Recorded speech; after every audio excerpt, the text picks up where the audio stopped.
할머니 전화 안 받으세요? 무슨 일 있으신가? 문을 다급하게 두드리는 소리에도 집안은 조용했습니다. 불안한 마음에 민지는 가방에서 열쇠를 꺼내 익숙하게 문을 열었습니다. 매주 일요일 아침 혼자 사시는 어머니께 따뜻한 아침 식사를 가져다 드리는 것은 수년째 해오던 그녀의 소중한 일과였죠. 할머니, 저 왔어요. 평소와 같이 깔끔하게 정돈된 거실 식탁 위에는 전날 밤 드시다 남긴 야채죽 그릇과 규칙적으로 챙겨 드시는 약통이 가지런히 놓여 있었습니다. 하지만 인기척은 느껴지지 않았습니다.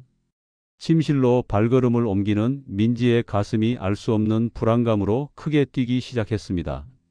할머니, 침대에 누워 계신 어머니는 마치 세상 모르고 깊은 잠에 빠진 것처럼 평온해 보였습니다. 하지만 그것은 안타깝게도 영원히 깨어날 수 없는 잠이었습니다. 올해 75세의 김영자 할머니는 그날 밤 조용히 가족들 곁을 떠나 영원한 잠에 들었습니다. 의사는 수면 중 급성 심장마비로 돌아가셨다는 소견이었습니다. 불과 며칠 전 받은 건강검진에서도 특별한 이상 소견은 발견되지 않았고, 바로 전날 저녁까지도 손녀와 영상통화를 하며 밝게 웃음꽃을 피웠던 건강해 보이셨던 분입니다. 이것은 단순히 한 개인의 비극적인 이야기가 아닙니다. 통계에 따르면 매년 65세 이상 노인 중 수천 명이 김영자 할머니처럼 잠자는 동안 예기치 못한 조용한 죽음을 맞이하고 있습니다. 더욱 충격적인 사실은 이러한 안타까운 죽음의 상당수가 잠들기 전 몇 가지 간단한 생활 습관의 변화만으로도 충분히 예방할 수 있었다는 점입니다. 이 점을 꼭 기억해 주세요. 안녕하세요. 저는 지난 45년간 대학병원 노인 병동에서 수많은 어르신들의 마지막을 함께 했던 간호사 정미숙입니다. 수천 명 어쩌면 그 이상의 노인 환자분들을 돌보면서 저는 그분들의 삶과 죽음 속에서 하나의 매우 명확하고 일관된 패턴을 발견했습니다. 그것은 바로 매일 밤 반복되는 수면 습관이 노년기 건강과 생사를 가르는 결정적이면서도 사람들이 종종 놓치는 부분이라는 거죠. 오늘 저는 제가 직접 경험하고 목격했던, 그리고 안타깝게도 제 어머니를 포함해 수많은 소중한 어르신들의 생명을 예고 없이 앗아간 침대 위에 보이지 않는 살인자들에 대해 여러분께 솔직하게 말씀드리려고 해요. 너무나 평범해 보이지만 실제로는 치명적인 결과를 초래할 수 있는 4가지 수면 습관과 이를 개선할 수 있는 놀랍도록 간단한 방법들을 자세히 알려드릴게요. 부디 이 영상을 끝까지 시청해 주세요. 오늘 밤부터 당신과 당신이 사랑하는 부모님이 훨씬 더 안전하고 건강하게 잠들 수 있는 중요한 방법을 확실히 알게 되실 거예요. 자, 잠시 어젯밤을 차분히 떠올려 보시겠어요? 어떻게 잠자리에 드셨나요? 잠들기 직전 마지막으로 드신 음식이나 음료는 무엇이었나요? 혹시 어떤 자세로 잠드는 것을 선호하시나요? 주무시는 방의 온도는 어느 정도였는지 기억나시나요? 젊었을 때는 전혀 문제되지 않았던 이 평범하고 사소한 질문들이 65세라는 인생의 전환점을 넘어서면서부터는 우리 생명과 바로 연결되는 아주 중요한 문제가 된다면 어떨까요? 대학교에서 40년 넘게 철학을 가르치며 존경받았던 정민호 교수는 은퇴 후에도 여전히 활발한 연구와 저술 활동을 이어가고 있었습니다. 그날 저녁도 그는 오랫동안 함께 연구했던 후배 교수들과 즐거운 저녁 식사 모임을 가졌습니다. 시간은 어느덧 저녁 9시를 넘어서고 있었습니다. 오랜만에 만난 반가운 동료들과 푸짐하게 차려진 맛있는 음식을 즐기며 학문적인 이야기부터 사는 이야기까지 시간 가는 줄 모르고 대화를 나누었습니다. 오늘은 정말 오랜만에 맛있게 잘 먹었네. 가뜩이나 요즘 통 잠이 잘 안 오는데 이렇게 배부르게 먹었으니 오늘은 금방 잠들 수 있겠어. 자정이 다 되어 집에 돌아온 정 교수는 만족감과 함께 약간의 피로를 느끼며 평소보다 30분 정도 일찍 잠자리에 들었습니다. 하지만 그날 밤이 그의 인생에서 마지막 밤이 될 줄은 그 자신도 사랑하는 가족들도 전혀 예상하지 못했습니다. 다음 날 아침 평소보다 늦잠을 자는 남편이 걱정되어 아내가 침실로 가 그를 깨우려 했지만 이미 그의 몸은 싸늘하게 식어 있었습니다. 급히 연락받고 도착한 구급대원도 손을 쓸 수 없었습니다. 부검 결과 사인은 수면 중 심장마비였습니다.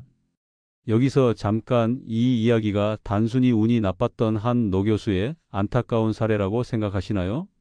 만약 그렇다면 안타깝지만 그렇지 않습니다. 세계적인 권위를 자랑하는 하버드 의과대학의 연구 결과에 따르면 잠자리에 들기 전 3시간 이내에 과식을 하거나 소화가 어려운 음식을 섭취한 노인은 그렇지 않은 노인에 비해 수면 중 심장마비가 발생할 위험이 무려 71%나 더 높다고 합니다. 특히 신체 기능이 현저히 저하되는 70대 이상에서는 이 위험성이 거의 2배 가까이 급증하는 것으로 나타났습니다. 도대체 왜 이런 현상이 발생하는 것일까요? 그 이유는 나이가 들면서 우리 몸의 작동 방식이 젊었을 때와는 근본적으로 달라지기 때문입니다. 젊은 시절에는 아무렇지도 않게 소화하고 넘어갔던 습관들이 노년기에는 예상치 못한 위험한 습관이 될 수 있다는 겁니다. 특히 잠들기 직전에 하는 무겁고 부담스러운 식사는 우리 몸에 2가지 아주 위험한 일이 생길 수 있습니다. 첫째, 섭취한 음식을 소화시키기 위해 우리 몸의 심장은 평소보다 훨씬 더 많은 양의 혈액을 위장기관으로 집중적으로 보내야 합니다. 이는 이미 노화로 인해 약해져 있는 노인의 심장에 상당한 추가적인 부담을 주게 되어 심장에 무리를 줄 수 있죠.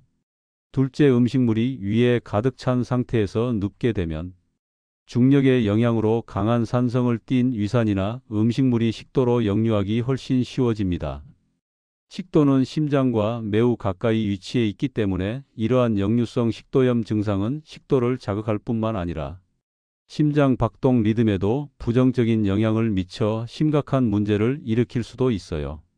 여기서 정말 놀라운 사실은 이처럼 생명을 위협할 수 있는 치명적인 습관을 바꾸는 것이 생각보다 아주 간단하고 따라하기 쉽다는 거죠. 정 교수의 안타까운 비극을 막을 수 있었던 그 간단한 방법은 과연 무엇이었을까요? 이 해결책은 정말 간단하지만 중요합니다. 그것은 바로 저녁 식사 시간을 잠자리에 들기 최소 4시간 이전으로 앞당기는 것입니다. 가장 이상적으로는 소화 시간을 충분히 확보할 수 있도록 늦어도 오후 7시 이전에 저녁 식사를 마치는 것이 좋습니다. 실제로 제가 담당했던 환자 중 한 분인 78세 박상철 씨는 무려 40년 동안 밤늦게 저녁 식사를 하는 습관을 가지고 계셨습니다. 이미 3차례나 심장 발작을 경험하신 후 그는 의사의 강력한 권고에 따라 저녁 식사 시간을 오후 5시 30분으로 과감하게 변경했습니다. 그 결과는 놀라웠습니다. 지난 2년 동안 단 한 번의 심장 발작도 재발하지 않았을 뿐만 아니라 밤에 속 쓰림 없이 편안하게 잠들면서 수면의 질 또한 눈에 띄게 향상되었습니다. 계속해서 2번째 치명적인 수면 습관에 대해 알려드리기 전에 잠시 스스로에게 질문해 보세요. 어젯밤 잠들기 직전 마지막으로 드신 것은 무엇이었나요? 만약 그 시간이 잠들기 4시간 이내였다면 오늘 밤부터는 꼭 바꾸셔야 해요. 당신의 심장을 위한 작은 변화니까요. 82세 이정숙 할머니는 평생 자신의 건강을 누구보다 꼼꼼하게 챙겨오신 분이었습니다. 매일 충분한 양의 물을 마시고 아침 저녁으로 가벼운 산책과 스트레칭을 빼놓지 않았으며 정기적인 건강검진도 꼬박꼬박 받으셨습니다. 특히 물은 우리 몸의 보약이니 많이 마실수록 좋다는 오래된 건강 상식을 철저히 믿으며 잠들기 직전에도 습관처럼 미지근한 물 한 컵을 꼭 마셨습니다. 나이가 들면 밤중에 깨서 화장실 가는 건 다 그런 거야. 자연스러운 노화 현상이라고 생각하셨죠. 이 할머니는 밤에 서너 번씩 깨서 화장실에 가는 것을 대수롭지 않게 그저 나이가 들면 겪는 당연한 일로 여기셨습니다. 하지만 그녀는 이 습관이 얼마나 위험한 습관인지 미처 몰랐던 거죠. 유난히 추웠던 어느 겨울밤 이 할머니는 여느 때처럼 화장실에 가기 위해 잠자리에서 일어났습니다. 그런데 순간 심한 어지러움을 느꼈고 그대로 균형을 잃고 방바닥에 쓰러져 고관절이 골절되는 큰 부상을 입었습니다. 급히 병원으로 옮겨져 수술을 받았지만 안타깝게도 수술 후 합병증으로 발생한 폐렴이 악화되어 결국 세상을 떠나고 말았습니다. 아니, 자기 전에 마신 물 한 잔이 어떻게 사람의 생명을 앗아갈 수 있다는 말인가? 하고 궁금해하실 거예요. 놀랍게도 여기에는 분명한 과학적 이유가 있습니다. 일반적으로 70세가 넘으면 우리 몸의 신장 기능은 젊었을 때와 비교하여 약 40% 정도 감소하게 됩니다. 이는 노폐물을 걸러내고 수분을 조절하는 능력이 현저히 떨어진다는 것을 의미합니다. 또한 방광의 용량 자체도 줄어들고 저장 능력이 약해져 같은 양의 물을 마셔도 젊은 사람보다 훨씬 더 자주 소변을 보고 싶어집니다. 게다가 노년기에는 누워 있거나 앉아 있다가 갑자기 일어설 때 혈압이 급격하게 떨어지는 기립성 저혈압 위험도 꽤 높아집니다. 미국의 권위 있는 노인의학 학회 연구 보고에 따르면 노년층에서 발생하는 야간 낙상의 약 68%가 바로 화장실을 가기 위해 잠자리에서 일어나다가 발생하며 이 중 무려 23%는 골절이나 외상 후 합병증으로 인해 결국 돌아가시는 경우도 있다고 해요. 이 수치는 정말 충격적입니다. 반드시 기억해야 합니다.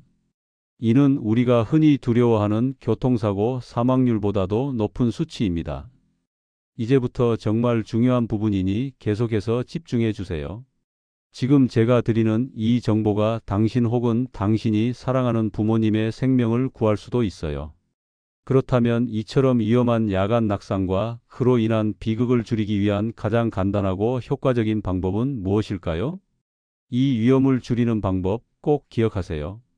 그것은 바로 잠자리에 들기 최소 2시간 전부터는 물을 포함한 모든 종류의 수분 섭취를 최소화하는 것입니다. 만약 밤중에 갈증을 느낀다면 물을 벌컥벌컥 마시기보다는 입술을 적시는 정도로 한 모금씩만 천천히 마시는 것이 좋습니다. 입이 마르는 느낌이 불편하다면 물로 입안을 가볍게 헹궈내는 것만으로도 충분합니다. 또한 이뇨 작용을 촉진하는 카페인이 함유된 커피, 녹차, 홍차 등의 음료는 가급적 오후 6시 이후에는 피하는 것이 좋습니다. 그리고 의외로 수분 함량이 높은 과일인 수박, 참외, 배 등이나 채소인 오이, 토마토 등 역시도 저녁 시간대에는 섭취량을 줄이는 것이 밤에 화장실 가는 횟수를 줄이는 데 도움이 돼요.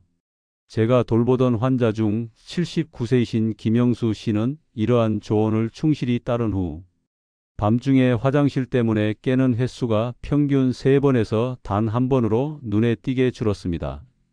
덕분에 중간에 깨지 않고 훨씬 더 깊고 안정적인 수면을 취할 수 있게 되었고 아침에 일어났을 때의 컨디션도 몰라보게 좋아졌습니다. 놀랍게도 그의 불안정했던 혈압 수치도 점차 안정되었고 야간 낙상에 대한 불안감 역시 크게 감소했습니다. 지금까지 우리는 노년기 건강을 위협하는 2가지 치명적인 수면 습관에 대해 자세히 알아보았습니다. 하지만 제가 45년 간호사 생활 동안 발견한 가장 많은 사람들이 간과하고 있지만 어쩌면 가장 위험할 수 있는 3번째 습관이 곧 이어집니다. 다음 이야기도 중요하니 집중해 주세요. 77세인 박성철 할아버지는 유난히 추위를 많이 타는 분이셨습니다. 그래서 특히 겨울철이 되면 늘 방 안의 온도를 26도 이상으로 높게 유지하고 거기에 두꺼운 솜니부를 열어 겹덮고 주무시는 것이 수십 년간 이어져 온 그의 확고한 습관이었습니다. 나이가 들면 몸이 점점 차가워지니까 잘 때는 무조건 따뜻하게 지지고 자야 건강에 좋은 거야. 그는 주변 사람들에게 늘 이렇게 자신의 생각을 이야기하곤 했죠. 실제로 박 할아버지는 한겨울에도 방 안에서 땀을 약간 흘릴 정도로 따뜻하게 하고 잠을 잤고 그것이 혈액순환에 도움이 된다고 그렇게 믿으셨죠. 어느 매서운 한파가 몰아쳤던 겨울밤 박 할아버지는 평소처럼 보일러 온도를 높이고 두꺼운 이불 속에서 포근하게 잠이 들었습니다. 하지만 다음 날 아침 그의 아내는 평소와 달리 남편을 아무리 흔들어 깨워도 미동도 하지 않는다는 것을 이상하게 느꼈습니다. 급히 119에 신고하여 구급차가 도착했을 때는 이미 너무 늦은 상태였습니다. 의사의 진단은 수면 중 발생한 뇌졸중이었습니다. 과연 이것이 단순히 운이 나빴던 우연이었을까요? 과학적으로는 그렇지 않다고 이야기합니다. 일본 도쿄 대학의 노인 건강연구팀이 발표한 연구 결과에 따르면 침실 온도를 23도 이상으로 유지하고 자는 70세 이상의 노인은 그렇지 않은 노인에 비해 야간의 심혈관 질환, 심장마비, 뇌졸중 등이 발생할 확률이 무려 33%나 더 높았습니다. 왜 이렇게 높은 온도에서 자는 것이 위험한 것일까요? 그 이유는 우리 몸의 자연적인 수면 메커니즘과 관련이 있습니다. 정상적인 수면 과정 중에는 우리 몸의 중심 체온이 자연스럽게 약간 낮아지게 됩니다. 이는 뇌와 신체가 휴식 모드로 전환하고 깊은 수면 단계로 진입하기 위해 우리 몸에 꼭 필요한 과정입니다. 그런데 잠자는 방의 온도가 지나치게 높으면 이러한 자연스러운 체온 조절 과정이 크게 방해받게 돼요. 특히 실내 온도가 24도를 넘어서면 우리 몸은 과도하게 땀을 흘려서라도 체온을 낮추려고 애쓰게 됩니다. 이 과정에서 몸속의 수분이 과도하게 빠져나가 자신도 모르는 사이에 탈수 상태에 빠지기 쉽습니다. 탈수는 혈액의 점도를 높여 피를 더 끈적끈적하게 만들고 이는 혈관 내에 혈전 피떡이 생성될 위험을 크게 높입니다. 이것이 바로 뇌졸중과 심장마비의 주요 원인 중 하나죠. 정말 위험한 상황입니다. 그리고 이 혈전이 바로 뇌졸중과 심장마비의 주요 원인 중 하나죠. 이제 가장 중요한 해결책을 말씀드릴 시간입니다. 이 간단한 온도 조절의 변화가 당신의 소중한 생명을 구할 수도 있어요. 수많은 연구 결과를 종합해 볼 때 노년기 건강에 가장 이상적인 침실 온도는 섭씨 18도에서 21도 사이입니다. 이것을 꼭 기억해 주세요. 약간 서늘하게 느껴질 수 있는 이 온도 범위가 수면 중 심장과 뇌에 가해지는 부담을 최소화하고 최적의 휴식을 가능하게 한다는 과학적 근거가 있습니다. 만약 추위를 많이 타시는 분이라면 방의 온도를 무작정 올리기보다는 통기성이 좋은 얇은 이불을 한 겹 더 덮거나 수면 양말을 신는 것이 훨씬 안전하고 좋은 방법입니다. 이렇게 하면 개인의 체온은 효과적으로 유지하면서도 심장이나 혈관에 부담을 주지 않을 수 있죠. 제가 돌보았던 환자 중 81세이신 최영자 할머니는 항상 침실 온도를 26도 이상으로 설정하고 주무셨는데 만성적인 아침 두통과 피로감을 호소하셨습니다. 제 조언에 따라 침실 온도를 20도로 낮추고 대신 얇은 이불을 여러 겹 사용하는 방식으로 수면 환경을 바꾸셨습니다. 처음 며칠은 약간 춥게 느껴져 적응하기 어려워하셨지만 약 2주가 지나자 아침에 괴롭히던 두통이 거짓말처럼 사라지고 훨씬 더 상쾌하고 개운하게 일어날 수 있게 되었다고 말씀하셨습니다. 놀랍게도 그녀의 혈압 수치도 이전보다 안정되었고 6개월 후 정기검진에서는 심장 기능 관련 지표들도 눈에 띄게 개선된 결과를 보였습니다.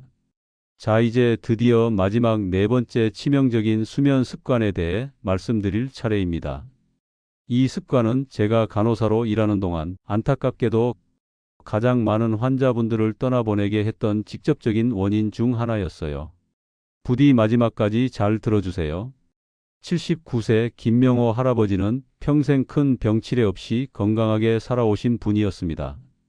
젊은 시절에는 운동선수로 활동했을 정도로 체력이 좋았고 은퇴 후에도 매일 아침 공원에서 규칙적인 운동을 했으며 금연과 절주 등 건강한 생활 습관을 잘 지키고 계셨죠. 하지만 그에게는 단 하나의 그러나 심각한 문제가 있었습니다. 바로 밤마다 온 집안을 울리는 심한 콧골이었습니다. 허허, 콧골이는 나이든 남자들만의 특권 아니겠나? 그는 자신의 콧골이를 대수롭지 않게 여기며 이렇게 농담을 하곤 했습니다. 그의 아내는 밤마다 옆에서 들려오는 천둥 같은 콧골이 소리 때문에 잠을 이루지 못해 결국 수년 전부터 별도의 방에서 잠을 자야만 했습니다. 하지만 더 심각한 문제는 단순히 시끄러운 콧꼬리 소리 그 자체가 아니었습니다. 코를 골다가 갑자기 컥 소리를 내며 숨을 멈추는 순간들이 밤새도록 반복된다는 사실이었습니다. 그의 아내는 이것을 여러 차례 목격하고 걱정했지만 김 할아버지는 피곤해서 그런 것이라며 별일 아니라고 대수롭지 않게 넘기곤 했죠. 어느 날 밤 김 할아버지는 여느 때와 같이 등을 바닥에 대고 천장을 바라보는 자세로 누워 깊은 잠이 들었습니다. 하지만 다음 날 아침 그는 다시는 일어나지 못했습니다. 부검 결과 사인은 중증 수면 무호흡으로 인한 수면 중 심정지였습니다. 이 이야기에서 가장 비극적이고 안타까운 점은 과연 무엇일까요? 그것은 바로 이러한 죽음이 충분히 예상할 수 있었고 또 미리 막을 수도 있었다는 점입니다. 우리가 흔히 가장 편하다고 생각하는 등을 바닥에 대고 자는 자세는 특히 노년층에게는 매우 위험할 수 있습니다. 나이가 들면서 목 주변과 인두 목구멍의 근육 탄력이 자연스럽게 약해지는데 이 상태에서 등을 대고 똑바로 누워 자면 중력의 영향으로 혀뿔이나 영국의 입천장 뒤쪽 부드러운 부분이 뒤로 밀려 기도를 더 쉽게 막을 수 있습니다. 이것이 바로 수면 중에 호흡이 반복적으로 멈추거나 얕아지는 폐쇄성 수면 무호흡증의 가장 큰 원인입니다. 더욱 충격적인 사실은 중증 수면 무호흡증을 앓고 있는 환자 10명 중 8명, 약 80%는 자신이 이러한 심각한 상태에 있다는 사실조차 모르고 있다는 겁니다. 10명 중 8명이 모른다는 사실 정말 심각하죠. 이 점을 꼭 유의하셔야 합니다. 만약 평소 콧꼬리가 매우 심하고 자고 일어나도 개운하지 않으며 아침에 두통이나 심한 피로감을 자주 느끼신다면 당신도 이 위험한 질환에 노출되어 있을 가능성이 아주 높습니다. 미국 심장학회 연구에 따르면 치료받지 않은 수면 무호흡증 환자는 그렇지 않은 일반인에 비해 심장마비와 뇌졸중 발병 위험이 무려 2~3배나 높다고 해요. 특히 심혈관계 기능이 약화된 70대 이상의 노년층에서는 이 위험성이 더욱 급격하게 증가하는 경향을 보입니다. 이제 가장 중요한 질문입니다. 그렇다면 어떻게 하면 이처럼 잠자는 동안 생명을 위협하는 위험을 효과적으로 피할 수 있을까요? 수면 전문가들이 권장하는 가장 안전하고 건강한 수면 자세는 바로 왼쪽으로 돌아누워 자는 것입니다. 이것이 핵심입니다. 이 자세는 심장에 가해지는 물리적인 압력을 최소화하여 혈액순환을 원활하게 하고 동시에 중력에 의해 기도가 막히는 것을 자연스럽게 막아주는 효과가 있어요.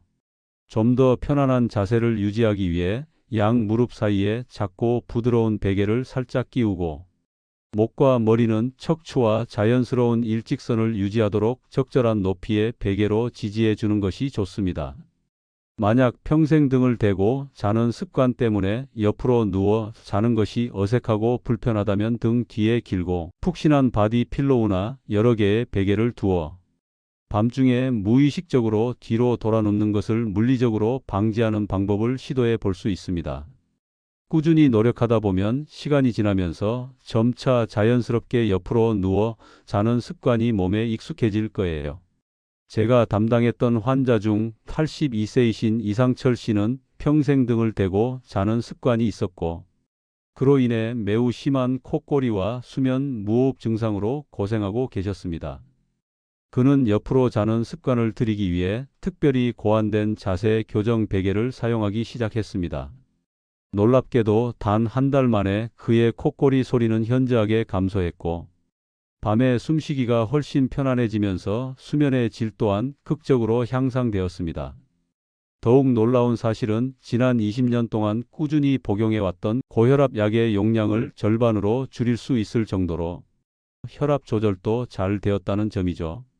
지금까지 우리는 노년기에 접어들면서 자신도 모르게 생명을 위협할 수 있는 4가지 치명적인 수면 습관에 대해 자세히 알아보았습니다.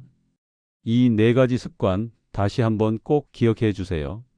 잠들기 직전에 무겁거나 늦은 식사, 잠들기 전 과도한 수분 섭취, 지나치게 덥거나 따뜻한 침실 환경에서 자기 그리고 등을 바닥에 대고 똑바로 누워 자는 자세입니다. 이 네 가지 습관들은 모두 잠자는 동안 우리의 심장과 뇌에 과도하고 불필요한 스트레스를 지속적으로 가함으로써 예기치 않은 심장마비나 뇌졸중과 같은 갑작스러운 사망의 위험을 현저히 높이는 공통점을 가지고 있습니다. 하지만 반대로 생각하면 이 네 가지 위험한 습관들을 의식적으로 개선하려는 작은 노력만으로도 당신과 당신이 사랑하는 사람들의 소중한 생명을 지킬 수 있다는 희망을 주는 이야기이기도 하죠. 제 어머니 김영자 할머니는 제가 오늘 말씀드린 네 가지 위험한 습관 중 무려 세 가지를 가지고 계셨습니다. 늦은 저녁 식사, 자기 전 물 한 컵, 그리고 따뜻하게 주무시는 것을 좋아하셨죠. 안타깝게도 저는 의료인임에도 불구하고 그 당시에는 이러한 평범한 습관들이 가진 잠재적인 위험성을 깊이 인지하지 못했고, 결국 어머니를 너무 일찍 떠나보내는 아픔을 겪어야 했습니다. 그래서 저는 이 중요한 정보를 더 늦기 전에 한 분이라도 더 많은 사람들과 나누어야겠다고 굳게 마음먹었습니다. 여기서 가장 중요한 점은 이 모든 것을 한꺼번에 완벽하게 바꿀 필요는 없다는 것입니다. 완벽하게 하려다 보면 오히려 시작하기 어려울 수 있어요. 오늘 밤부터 딱 한 가지만이라도 바꿔보세요. 이것이 정말 중요합니다. 당신에게 가장 쉽고 실천하기 편한 것부터 시작하시면 됩니다. 예를 들어 침실 온도를 평소보다 딱 2도만 낮춰보거나 저녁 식사 시간을 딱 1시간만 앞당겨 보는 것처럼 말입니다. 이처럼 아주 작은 변화 하나하나가 쌓여 당신의 생명을 구하는 놀라운 변화를 만들 수 있습니다. 혹시 여러분이나 여러분의 부모님께서 오늘 제가 말씀드린 위험한 수면 습관 중 하나라도 가지고 계시다면 아직 너무 늦지 않았습니다. 바로 오늘 밤부터 작은 변화를 시작해 보세요. 그 작지만 의미 있는 변화가 당신 혹은 당신이 사랑하는 부모님의 소중한 생명을 구할 수 있습니다. 다시 한번 강조합니다. 이 네 가지 꼭 실천해 보세요. 저녁 식사는 잠들기 최소 4시간 전에 마치고 잠들기 2시간 전부터는 가급적 수분 섭취를 최소화하세요. 침실 온도는 약간 서늘한 18도에서 21도 사이를 유지하고 가능한 왼쪽으로 돌아누워 편안하게 주무세요. 이 영상이 단순히 스쳐 지나가는 정보 전달을 넘어 여러분과 여러분 가족의 건강하고 안전한 삶을 지키는 데 실질적인 도움이 되었기를 진심으로 바랍니다. 이 중요한 건강 정보가 꼭 필요하다고 생각되는 주변의 소중한 분들, 특히 어르신들께 이 영상을 공유해 주세요.